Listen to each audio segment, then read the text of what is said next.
ইসলামে সময়ের গুরুত্ব অপরিসীম। মহান আল্লাহ আমাদের জীবনকে দিয়েছেন এক অমূল্য নেয়ামত, সময়। এই সময়ের প্রতিটি মুহূর্তের হিসাব দিতে হবে আমাদের।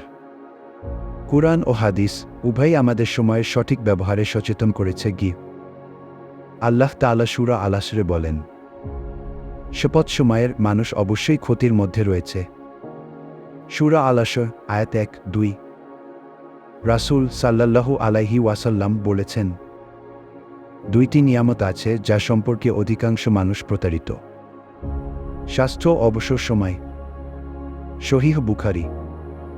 প্রিয় ভাই ও বোনেরা, তাই আমাদের করণীয় হল: 1. নামাজ সময়মতো আদায় করা। 2. প্রতিদিন কুরআন তিলাওয়াত ও ইসলামী জ্ঞান অর্জন। 3. অলসতা ও সময় নষ্ট থেকে বিরত থাকা। 4. দুনিয়া ও আখিরাতের কাজে ভারসাম্য আনা।